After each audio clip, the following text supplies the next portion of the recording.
श्रीहित महाप्रभु सिद्धांत का उपदेश करते हुए एक स्थान पर बड़ा सुंदर संकेत करते हैं। कहते तय भाजन कृत जटित विमल चंदन कृत ईंधन अमृत पूरी तिहि मध्य करत सरसप खल रिंधन। वो ध्यान से समझना। महाप्रभु कह रहे हैं बर्तन कैसा है? रत्न जटित है। और जो लकड़ी चूल्हे में जल रही है वो लकड़ी कैसी है? कह रहे चंदन की लकड़ी है। चूल्हे में चंदन की लकड़ी जल रही है। पकाने वाला जो पात्र है वो दिव्य है, रत्न जटित है। और उसमें डाला क्या है? अमृत। परंतु उसमें पकाया क्या जा रहा है? कह रहे सरसप खल रिंधन। सरसों की खली होती है ना, पशु को दी जाती है, वो पकाया जा रहा है। कहने का तात्पर्य क्या है कि सर्वप्रथम ये उत्तम नरदेह मिला, फिर भारत भूमि पर जन्म मिला, फिर उसके बाद संत महापुरुषों का संग मिला, और अंत में देखो मनुष्य कर क्या रहा है? वही संसार का विषय भोग जो पशु भी प्राप्त करता है। अनेक अनेक बार हमने यहां से चर्चा की कि भगवत भजन के अतिरिक्त बाकी ऐसा क्या है जो पशु नहीं करता है। और मनुष्य को तो संसार का भोग प्राप्त करने में बड़ा ही परिश्रम करना पड़ता है, पाकर भी वो चिंतित रहता है, क्लेश में रहता है। पशु के जीवन में तो संचय भी नहीं देखा जाता, उसको तो घर की भी आवश्यकता नहीं है, जहां बैठ गया जहां खा लिया। तो विचार करने की बात है कि ऐसा क्या है जो पशु नहीं करता है। अगर आप विचार करके देखेंगे तो आप पाएंगे केवल भगवत भजन ही तो है, संस्कार ही तो है जो मनुष्य को पशु से श्रेष्ठ बनाता है। ये बार बार जो कहा जाता है कि भाई ये नरदेह श्रेष्ठ है, श्रेष्ठ है। क्यों श्रेष्ठ है? क्योंकि मोक्ष द्वारम अपावृतम, मोक्ष का खुला हुआ द्वार है, क्योंकि इसको पाकर साधन किया जा सकता है, इसको पाकर आत्म कल्याण का पुरुषार्थ किया जा सकता है। और महाप्रभु कह रहे हैं देखो मनुष्य की दशा कैसी है कि वो पात्र जो है वो रत्न जटित है, चूल्हे में लकड़ी जो जल रही है वो लकड़ी चंदन की है। और किसी भी वस्तु को पकाने के लिए जल डाला जाता है, महाप्रभु कह रहे हैं यहां अमृत डाला गया है, लेकिन पका क्या रहा है? बोले सरसों की खली पका रहा है। फिर एक और उदाहरण देते हैं, अद्भुत धर पर करत कष्ट कंचन हलवाहत। बड़ी ये अद्भुत भूमि है, और जो हल चलाया जा रहा है वो हल भी सोने का है, बड़ा परिश्रम भी कर रहा है, सोने का हल भी चला रहा है, लेकिन बीज किसका बो रहा है? कह रहे विष का बीज बो रहा है, विष का बीज बो रहा है। मैं अनेक बार आपसे कहता हूं भाई जो जीवन में आया है वो किसी का दिया हुआ, किसी का भेजा हुआ नहीं है, वो अपना कमाया हुआ है। किसी व्यक्ति को आज अगर कोई पीड़ा है, सारे संसार के लोग उसको अपने हिस्से का सुख देना चाहें, दे सकते हैं? नहीं दे सकते। उसकी पीड़ा ले सकते हैं? नहीं ले सकते हैं। अपने हिस्से का सुख दुख है भाई, अपने हिस्से आया है तो भोगना भी पड़ता है और भुगतना भी पड़ता है। पर यहां आचार्य कह रहे हैं बोले ऐसे कर्म का बीज डालते ही क्यों हो जिसको कल या तो भोगना पड़े या भुगतना पड़े। सावधान करते हुए कह रहे हैं कि जय श्री हित हरिवंश विचार के। देखो महापुरुष तो आपको आरंभ से लेकर अंत तक एक बात कहेंगे, भाई विचार करो, विचार करो। और मैंने आपसे पूर्व में कहा था विचार करने के लिए विवेक की आवश्यकता है, और बिनु सत्संग विवेक न होई। बार बार महापुरुष कह रहे हैं भाई विचार करो। कह श्री हरिदास विचार देखो बिना बिहारी नाही जस। यहां महाप्रभु कह रहे हैं कि जय श्री हित हरिवंश विचार के। अरे विचार कर। और अगर कोई सत्संग द्वारा प्राप्त विवेक से विचार करेगा तो वो एक क्षण भी नहीं लगाएगा और दौड़कर जाकर किसी संत के, किसी गुरु के चरण पकड़ लेगा। क्योंकि कबीर कहते हैं ये तन विष की बेलरी। बोले ये जो शरीर है ना, तो विष की बेल है, इस पर विष का ही फल आएगा। गुरु के बिना, संत के बिना, सत्संग के बिना जीव अंधकार में ही है, और बोले इस पर विष का ही फल आएगा, ये विष की बेल है। ये तन विष की बेलरी। गुरु अमृत की खान, और शीस दिए जो गुरु मिले तो भी सस्ता जान। तो महाप्रभु कह रहे हैं कि जय श्री हित हरिवंश विचार के मनुज देह गुरु चरण गही, और सकहीं तो सब पर पंच तज कृष्ण कृष्ण गोविंद कही। देखो, एक मार्ग कहता है, एक रास्ता ऐसा है जहां का नियम यह है कि आप शुद्ध होकर आओ, आपको वस्तु का अनुभव हो जाएगा। पर ये जो भगवत भक्ति का मार्ग है, ये इस मार्ग का नियम क्या है? बोले भाई आप जहां जैसे हो ना, आ जाओ। ये भक्ति ही आपको धो मांझ कर शुद्ध भी कर देगी। पहले आपके पात्र को धो मांझ कर शुद्ध करेगी, फिर उसमें वस्तु डाल देगी, फिर आपको लबालब भर देगी। और मुझे लगता है कि थोड़ा सा यदि आप और मैं विवेक युक्त विचार करें, तो फिर तो जैसे महाप्रभु कहे ना कि अब विलंब मत करिए, अब देर मत करिए। मनुज देह गुरु चरण गही। अगर मनुष्य का शरीर मिल गया है, फिर दौड़ कर जाओ और गुरु के चरण पकड़ लो। गुरु चरण गही। देखो भाई, कोई कहता है संसार छोड़ोगे तो भगवान मिलेंगे। ठीक हो सकता है, पर मुझे लगता है कि भगवान मिलेंगे तो संसार छूटेगा। ऐसे नहीं छूटेगा, ऐसे प्रपंच नहीं छूटता है भाई। प्रपंच का लेश तो बना ही रहता है। प्रपंच की निवृत्ति बिना भगवत कृपा के, बिना भगवत पुष्टि के नहीं होती। तो एक मार्ग ये भी है, वो कहता है भाई सब छोड़कर आओ, भगवान मिलेंगे। पर मुझे लगता है भाई वो मिलेंगे, वो अपनी कृपा से मिलेंगे तो ये छूटेगा। जीव में इतनी सामर्थ्य नहीं है। इसलिए मैं कई बार आपको कहता हूं भाई आप ये छोड़ने के चक्कर में मत पड़ो। ये जो जितनी शक्ति, जितना समय, जितनी ऊर्जा हमारे पास में है ना, ये प्रभु को पकड़ने में लगाइए। वो आ जाते हैं पकड़ में, संसार नहीं छूटता। और जब भगवान पकड़ में आते हैं ना, तब संसार छूटता है। नहीं भाई, सूर्य कभी अंधकार को नष्ट नहीं करता। सूर्य के सामने अंधकार होता ही नहीं। जब जीव निकट पहुंचता है ना, ठाकुर जी के निकट पहुंचते पहुंचते ही प्रपंच की निवृत्ति होने लगती है। जैसे जब आप किसी वस्तु को त्याग देते हैं, तो त्याग देने के बाद भी उस वस्तु की स्मृति तो रहती है ना। मान लो एक व्यक्ति मदिरा पीता है, उसने मदिरा छोड़ दी, उसको यह सदा स्मरण रहेगा कि मैंने मदिरा छोड़ दी, माने मदिरा की स्मृति रहेगी। ऐसे ही जब अपने प्रयास पूर्वक त्याग किया जाता है, तो वो जो वस्तु त्यागी गई है उसकी स्मृति बनी रहती है, उसका लेश रहता है। लेकिन जब भगवत प्रेम से वो सहज स्थिति प्राप्त होती है, तब भक्त को इस बात की स्मृति भी नहीं होती कि क्या छूटा। भक्त से पूछो संसार क्या है, तो वो मीरा जी तो कह रही है, बोले भव सागर सब सूख गए हुए, संसार है ही नहीं। मैं सेवक सचराचर रूप राशि भगवंत। जैसे ही वो चेतना निकट पहुंची उस परम सत्य के, जैसे ही जीव प्रभु के निकट पहुंचा, अब उससे पूछो भाई संसार छूटा, अरे संसार है ही नहीं।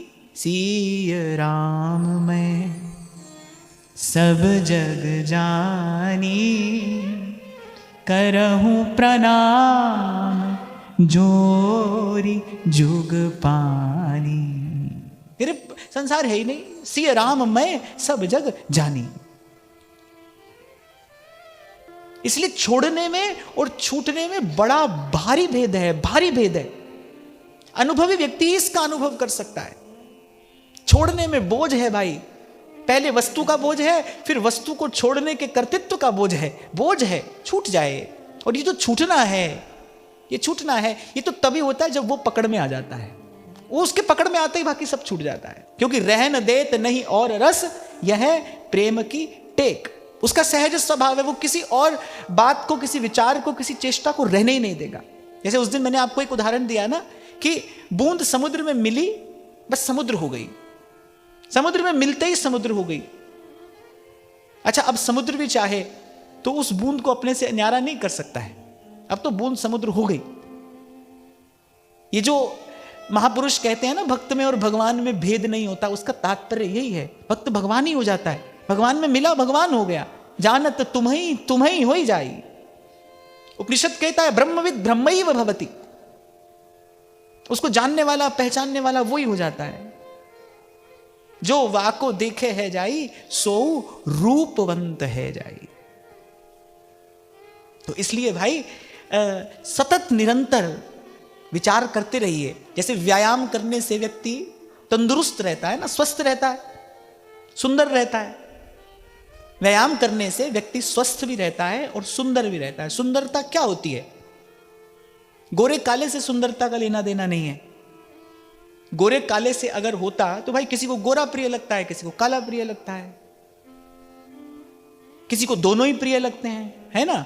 तो गोरे काले से सुंदरता का लेना देना नहीं है। सुंदरता का अर्थ क्या है? जब जब सब संतुलित हो, जब सब व्यवस्थित हो, वहां पर सौंदर्य का स्फुरण होता है। नाक की जगह नाक हो, और वो भी जितनी आवश्यक है उतनी ही हो, तभी तो सुंदर है। जरा सा कुछ आढ़ा टेढ़ा हो जाए, एक बार इसकी कल्पना करो आप, जरा सा कुछ अगर आढ़ा टेढ़ा हो जाए तो हो जाती है ना सब सुंदरता, समाप्त। अरे मैं कहता हूं कितना भी सुंदर रूपमान व्यक्ति क्यों ना हो, एक मधुमक्खी काट जाए यहां पे, वो जरा सा वो जो कुछ बड़ा ना वहां, उसने सब रंग में भंग कर दिया। तो सुंदरता अर्थात क्या? जहां जो होना चाहिए, जैसा होना चाहिए, वहां वही है, वैसा ही है, उतना ही है, बिल्कुल संतुलित, नियंत्रित, व्यवस्थित। इसलिए जब सुंदर की बात आती है ना, सुंदर की बात, तो फिर सुंदर तो एक वही है, बाकी कोई सुंदर नहीं है भाई, बाकी कोई सुंदर नहीं है। और मैं तो कहता हूं वही है, और उसी के कारण सब सुंदर दिखाई देता है। वो है तो सब सुंदर है, वही सुंदर है, उसी से सब सुंदर है, उसका सब सुंदर है। क्या कह रहा था मैं इससे पहले? सुंदर शब्द कहां से आया? व्यायाम से। यानी व्यायाम आपको स्वस्थ भी रखता है और सुंदर भी रखता है। ऐसी जो ये विचार है ना, ये भी एक प्रकार का व्यायाम है। अगर आप चाहते हैं ना आपका मन स्वस्थ रहे, आपका मन सुंदर रहे, हम बार बार कहते हैं भगवान को सुमन चढ़ाया जाता है, सुंदर मन चढ़ाया जाता है, मन स्वस्थ रहे और सुंदर रहे। और एक और बात मैं कह दूं, स्वस्थ ही सुंदर होता है, स्वस्थ ही सुंदर होता है। मन स्वस्थ रहे, मन सुंदर रहे, फिर इसके लिए मन को थोड़ा व्यायाम करना पड़ेगा। और मन का व्यायाम क्या है? ये जो आत्मचिंतन है, तत्व का चिंतन है, वस्तु का विचार है, ये मन का व्यायाम है। क्यों मैं आपसे कहता हूं साधक के जीवन में एकांत हो। जिसके पास एकांत नहीं होगा उसकी प्रज्ञा अशुद्ध हो जाएगी, माने अस्वस्थ हो जाएगी। अस्वस्थ व्यक्ति व्यायाम नहीं कर सकता। वैद्य भी मना कर देता है, बोले जब तक रोग है तब तक व्यायाम नहीं करना। अगर प्रज्ञा अशुद्ध हुई, मैली हो गई, तो फिर विवेकपूर्ण विचार नहीं हो पाएगा। और प्रज्ञा को शुद्ध रखने का उपाय है एकांत सेवन, एकांत का सेवन हो। ये बात मैंने बहुत अनुभवी महापुरुष के मुख से सुनी कि माने उन्होंने ये बात मुझसे कही। बोले आप लोग जिस स्थान पर हैं, बोले ऐसा नहीं कि सुबह से लेकर शाम तक भगत जगत में ही उलझ जाना। बोले ऐसा ना करना कि सुबह से शाम तक भक्तों के बीच में ही बने हो। बोले नहीं तो प्रज्ञा शुद्ध नहीं रहेगी, वस्तु का विचार नहीं होगा, निकट रहते हुए भी वस्तु ग्रहण नहीं कर पाओगे। कल आपको मैंने छोटा सा एक प्रसंग सुनाया कि कोई मछली पकड़ रहा है और स्वामी रामकृष्ण परमहंस पूछते हैं शिष्य से क्या देखा? आप देखो, मैं तो जब ये कथा मैंने पढ़ी तो मुझे बड़ा आश्चर्य हुआ। देखो कैसा प्रज्ञावान उनका शिष्य है, उसकी प्रज्ञा शुद्ध है। उसने आसपास घटने वाली उस साधारण सी घटना से कितना गंभीर, कितना दिव्य अर्थ निकाल लिया। नहीं तो भगवान की कथा भी कहानी लगती है। अगर प्रज्ञा शुद्ध ना हो फिर ये कथा भी कहानी लगेगी। और अगर प्रज्ञा शुद्ध है तो फिर व्यक्ति छोटी सी घटना से भी बहुत बहुत बड़ा सार संदेश प्राप्त कर लेता है। पर मैं आपको ये कह रहा हूं कि यदि आप चाहते हैं ना मन स्वस्थ और सुंदर रहे, फिर मन से नित्य व्यायाम करना पड़ता है। ये जो विचार है, चिंतन है, ये मन का व्यायाम है। और मैं तो 1000 बार आपसे निवेदन कर चुका, आज फिर कर रहा हूं और आगे भी करता ही रहूंगा। यदि आप अपने साधक देह को पुष्ट करना चाहते हैं तो भाई ये तो उपनिषद का सिद्धांत है, कोई मेरी बात नहीं है। अरे जो सुना है फिर जाओ थोड़ा थोड़ा उसका मनन करो, उसको विचार करो। आप एक बात की कल्पना करो कि आपने भोजन का ग्रास मुख में डाला और निगल लिया, क्या होगा? आप रोगी हो जाएंगे, आप रोगी हो जाएंगे। वैद्य लोग तो कहते हैं कि खूब चबा चबा कर भोजन करिए, खूब चबा चबा कर। आयुर्वेद तो कहता है 20 मिनट का समय कम से कम लगना चाहिए आपको भोजन करने में।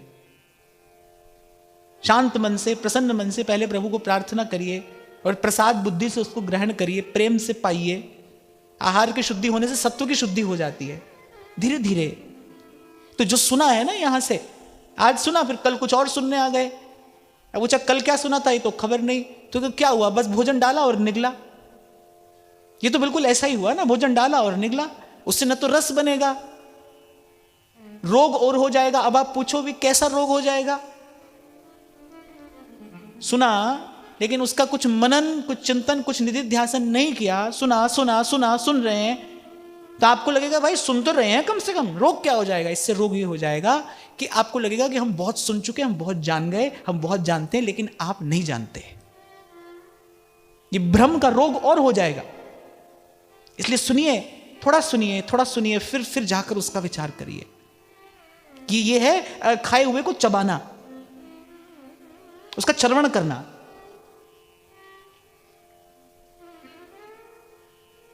और कल जिस विषय पर हम बात कर रहे थे कि 2 प्रकार की बुद्धि है, एक संशयात्मिका बुद्धि है और दूसरी निश्चयात्मिका बुद्धि है। बुद्धि यदि स्वार्थ में लगी तो वो संशयात्मिका होगी। आत्मदेव कौन है? वो जीवात्मा है। बुद्धि का संयोग हुआ। देखो ये जो मन बुद्धि, ये जो प्रकाशित हैं, ये जो क्रियान्वित हैं, जो कार्य कर रहे हैं, ये चेतन के आत्मा के स्पर्श से ही तो करते हैं। शरीर में आत्मा का स्पर्श है तो सब है। तो आत्मदेव का संयोग हुआ।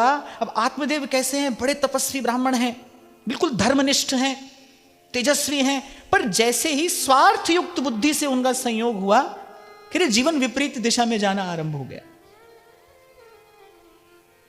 इसीलिए एक स्वार्थी बुद्धि होती है, एक पारमार्थिक बुद्धि होती है। वो परमार्थ का ही विचार करती है। अब हुआ क्या, जब आत्मदेव का विवाह हुआ धुंधुली से, और कल तो मुझे लगता है 1 घंटा हम धुंधुली का की ही चर्चा करते रहे, पर वो बड़ी आवश्यक थी। कथा तो आप सबने बहुत बार सुनी होगी, पर कथा बहुत कुछ कहती है। कथा बहुत कुछ कहती है। मैं आज भी चिंतन कर रहा था कि देखो श्रीमद् भागवत में ही लिखा है कि भक्ति महारानी ने कथा के अर्थों का आभूषण पहना है। कथा दिव्यार्थ का प्रसव करती है। कथा दिव्य ज्ञान की प्रसवकारिणी है। जैसे एक स्त्री पूर्णता को कब प्राप्त करती है? जब वो पत्नी बनती है या जब वो माता बनती है? जब वो माता बनती है ना, तब उसका स्त्रीत्व पूर्ण होता है। यानी जब वो संतान को जन्म देती है तब उसका स्त्रीत्व पूर्ण होता है। ऐसे ही कथा अगर दिव्यार्थ को जन्म देती है तभी वो कथा है। ऐसे जो कथा विवेक न जगाए, जो कथा किसी दिव्य अर्थ को जन्म न दे, जो कथा किसी विवेकपूर्ण विचार को जन्म न दे, वो कथा कथा नहीं है, वो तो कहानी है और बंध्या है। कथा तभी तो कथा है कि वो दिव्यार्थ का प्रसव करती है, वो दिव्यार्थ को जन्म देती है। इसलिए मैंने पूर्व में आपको निवेदन किया था, भाई मैं कहानी नहीं सुनाऊंगा आपको, वो तो आप सबने सुनी भी है, पढ़ी भी है। आप और मैं मिलकर यहां कथा का विचार करेंगे, अर्थ विचारेंगे। कहें कथा और अर्थ विचारें, अर्थ का विचार करेंगे। देखो आत्मदेव और धुंधली का विवाह हुआ, कब हुआ, इससे अपने को कुछ लेना देना नहीं है। जिसको पुण्य का लोभ होता है ना, वो इस बात पर थोड़ा अधिक ध्यान देगा। पर जो हुआ, क्यों हुआ और उसके होने से क्या परिणाम आया और क्या आ सकता था, हमको इसका विचार करना है। ये कथा हमको क्या कह रही है? आप एक बात का विचार करिए। सनकादिक देवर्षि नारद को ये इतिहास सुना रहे हैं, पुण्य के लोभ से सुना रहे होंगे। देवर्षि नारद को कोई पुण्य का लोभ है, या देवर्षि नारद कुछ कम ज्ञानी है, वो कुछ कम जानते हैं? ऐसा है? कुछ भी नहीं है। कह रहे हैं अगर इतने बड़े महापुरुष किसी इतने बड़े महापुरुष से ये बात कह रहे हैं तो भाई इस बात में जरूर कुछ बात होगी, इस बात में अवश्य कुछ रहस्य होगा। क्यों कही जा रही है ये कथा और कब कही जा रही है? श्रीमद् भागवत में प्रवेश करने से पहले कही जा रही है, भागवत के बीच में नहीं। श्रीमद् भागवत में अभी प्रवेश नहीं किया है, प्रवेश से पहले ही ये कथा कही जा रही है। माने प्रवेश करने के लिए इस कथा के विचार की आवश्यकता है। इसलिए कल मैंने कहा था कि धुंधुली के संयोग से क्या परिणाम आएगा, इसका विचार तो हम आगे करेंगे। जब हम कथा के प्रवाह के साथ साथ आगे बढ़ेंगे तब देखेंगे क्या होता है। तो आत्मदेव कैसे हैं? तपस्वी, तेजस्वी, धर्मनिष्ठ, बड़ा बड़ा शुद्ध, पवित्र, सात्विक उनका जीवन है। लेकिन जैसे ही धुंधुली के साथ संयोग हुआ, जीवन की दिशा बदलने लगी। जैसे ही आप अपना तप, तेज, शक्ति, बल, बुद्धि, विद्या, आप अपना गुण, आप जैसे ही स्वार्थ में लगाओगे, आपका जीवन कहीं और जाने लगेगा। आपको पता नहीं चलेगा, लेकिन जाने लगेगा। आप किसी और दिशा में चलने लगोगे, जिसका परिणाम आगे आएगा। तो आप देखो कि कथा कह रही है कि उससे पहले वो बड़े तपस्वी हैं, तेजस्वी हैं, समृद्ध हैं, लेकिन ब्राह्मणोचित वृत्ति से ही अपना निर्वाह करते हैं, भिक्षा मांगकर अपना जीवन यापन करते हैं। घर में सब सुख समृद्धि होते हुए भी ब्राह्मण हैं, सब ब्राह्मण हैं, तपस्वी ब्राह्मण हैं। एक बात और मैं यहां पर निवेदन करके आगे बढ़ूं, ब्राह्मण का शरीर भोग भोगने के लिए नहीं है, ब्राह्मण का शरीर तो तप करने के लिए है। जन्मना ब्राह्मणो गुरु, ब्राह्मण जन्म से गुरु होता है। उसका जो शरीर है वो तप करने के लिए है, वो इस लोक को आलोक देने के लिए है। ऐसा ही उनका जीवन है। बस जैसे ही कुसंग हुआ, थोड़ा सा कुसंग हो गया, धुंधुली आ गई जीवन में। जो क्रूरा है, माने बड़ी बड़ी स्वार्थी है,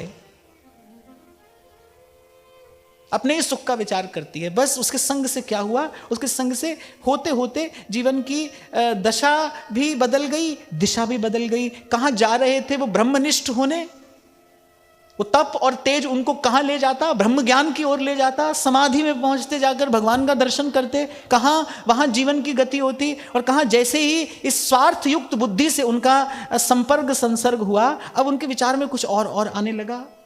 जो इच्छा भगवान की होनी चाहिए थी, वही इच्छा संसार को प्राप्त करने की होने लगी। अब बहुत समय बीत गया, लेकिन कोई संतान नहीं है। अच्छा, किसकी नहीं होती है संतान? अगर आप बिल्कुल निष्पक्ष होकर, निष्प्रिय होकर अगर आप इस बात का चिंतन करोगे ना, तो आप ये पाओगे कि भाई, अगर पूर्व का लेना देना बहुत अधिक नहीं होगा तो नहीं होगी संतान। संतान क्या होती है? आपको मेरे शब्द थोड़े कटु लग सकते हैं, कठोर लग सकते हैं, पर आप इसका विचार तो अवश्य करना। जीव का जीव से क्या संबंध है? क्या हो सकता है? न है, न हो सकता है। जीव का संबंध तो प्रभु से है, प्रभु से ही था, प्रभु से ही रहेगा। नदी नाव संजोग है, थोड़ी देर के लिए कोई मिलता है, फिर चला जाता है। यही तो होता है जीवन में। और भाई, कटु सत्य है, आपके जीवन में कोई एक क्षण के लिए आया हो, या 10, 20, 50 बरस के लिए, लेकिन वो है ऋण बंधु। आपका उससे कुछ लेना भी है और आपको उसे कुछ देना भी है। और आप मेरी बात ले जाना आज यहां से, जिस दिन, जिस घड़ी, जिस क्षण वो लेना देना समाप्त होगा, वो जीव अपनी यात्रा पर आगे निकल जाएगा, आप अपनी यात्रा पर। मैं जानता हूं इस सत्य को धारण करना कठिन है, इस सत्य को धारण करना कठिन है, पर सत्य यही है।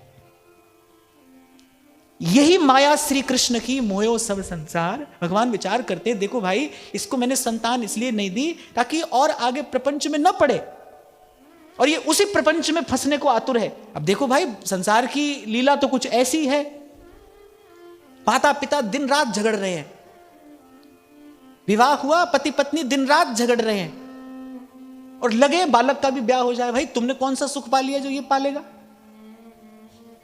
तुमने कौन सी कमाई की है जो ये कर लेगा? और मुझे लगता है भाई, रोते भी लगते रहो, ब्याह होना है तो हो ही जाता है, नहीं होना है तो नहीं होता है। पर क्या है? माया मोह सब जग जंजाला, जात न जानो दुर्लभ काला। अगर जीव विचार करे तो यही सत्य है कि कितने रचो मनोरथ माला, और पर भावी पर पर्दा काला, और तब कहते हैं सुजन सयाने, राम की बातें राम ही जाने। जो सत्य को उपलब्ध हो गया है, हमारे व्यास जी एक बड़ी सुंदर बात वाणी में कहते हैं, व्यास न देत असीस सराप। वो कहते हैं, ना मैं किसी को आशीर्वाद देता हूं, ना मैं श्राप देता हूं। क्यों? क्योंकि हुई ही जो राम रचि राखा। जो प्रभु ने किया है और जो प्रभु कर रहे हैं, जो प्रभु करेंगे, उसी में सबका हित है। मेरा आपका नहीं, उसमें सबका हित है। हाँ, पर मैं साथ में ये भी कह रहा हूं कि ये बात मैंने बड़ी सरलता से कह दी, आपने सुन ली, और पता नहीं मेरे सर पर जब ऐसी परिस्थिति आएगी तब मैं इस बात पर कितना बना रह सकता हूं, पर उससे सत्य तो नहीं बदलता। सत्य तो सत्य रहता है, सत्य तो यही है, सत्य तो यही है। इसीलिए आपको निवेदन कर रहा था मैं कुछ क्षण पहले कि थोड़ा मन का व्यायाम भी करना चाहिए, थोड़ा मन का व्यायाम भी नित्य करना चाहिए। आपको स्मरण हो, मैं आपसे कई बार कहा करता हूं, भाई आपके भीतर आप ही जा सकते हो, आपको ही जाना पड़ेगा, वहां तक की यात्रा आपको ही करनी है। पर कैसे करनी है? नाम का दीपक हाथ ले चलिए बीहड़ बाट, जाए अंधेरा लांघ कर उतर करम का घाट। इस मोह के अंधेरे के पार वो देश है जहां हमारे आचार्य कहते हैं श्याम बने हैं राधिका और राधा हो रही श्याम। इस अंधकार से पार वो देश है, इस अंधकार से निकलकर जाना ही है भाई। इसी का विचार करके कल आपसे मैंने कहा था, जो आज इस दुख से बचकर भागने का प्रयास करेगा वो इसी में भटकता रहेगा,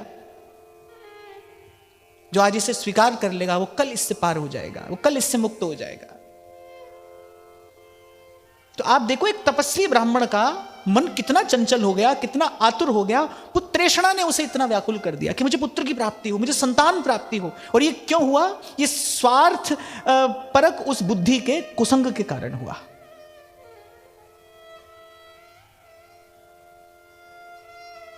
अब वो बड़े आकुल व्याकुल, यहां भटके वहां भटके, कहां कहां जीव जाता है। एक दिन तो बिल्कुल वो हताश निराश होकर घर से चल पड़े, निकल पड़े, और ऐसे ही किसी सरोवर के किनारे बिल्कुल उदास बैठे हैं। और एक संत की दृष्टि उन पर पड़ी, देखा कि भाई कोई कुलीन ब्राह्मण ये मालूम पड़ता है। संत उसके निकट गए, कारण पूछा, अपने मन की सारी वेदना कह दी। आप देखो कितनी बुद्धि मलिन हो गई। श्रीमद् भागवत में क्या लिखा है, क्या कहते हैं आत्मदेव उन संत से मिलकर?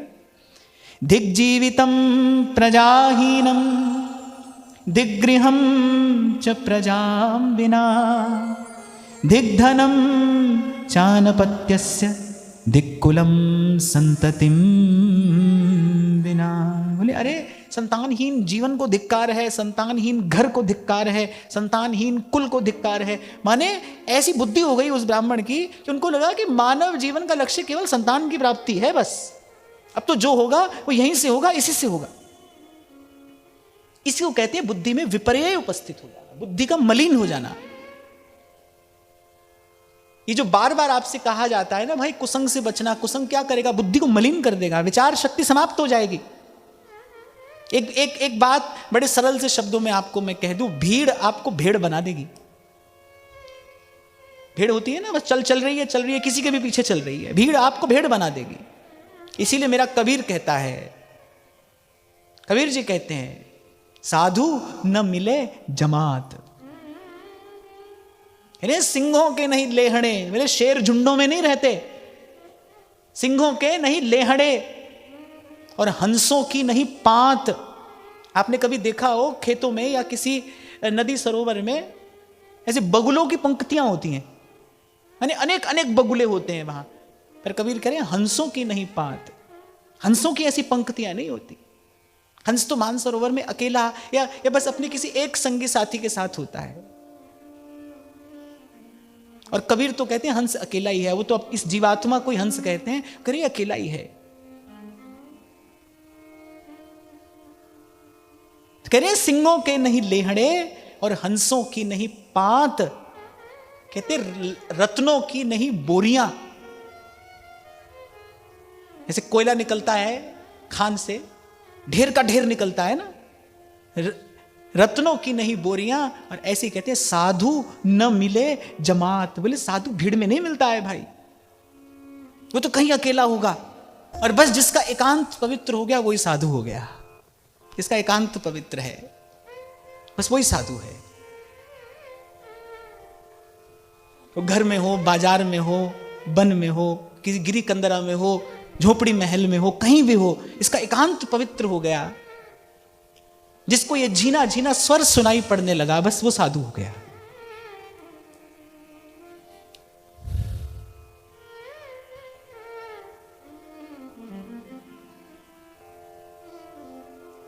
तो उस पुत्रेषणा ने मन पर इतना अधिकार कर लिया, बुद्धि इतनी मलिन हो गई कि मानव जीवन का मूल्य, मानव जीवन का लक्ष्य सब विस्मृत हो गया। अर्थात जो संचित किया था वो सारा ज्ञान बह गया। कुसंग छिद्र कर देता है, आपके पात्र में छिद्र कर देगा। जो सीखा सुना समझा होगा सब बह जाएगा वहां से। इसलिए श्री ध्रुवदास जी कह रहे हैं, कुसंग पशु ते बचे। आपको उस दिन भी मैं उदाहरण दे रहा था ना, महीनों लगाता है किसान, पहले भूमि तैयार करता है, फिर बीज बोता है, फिर सिंचन करता है।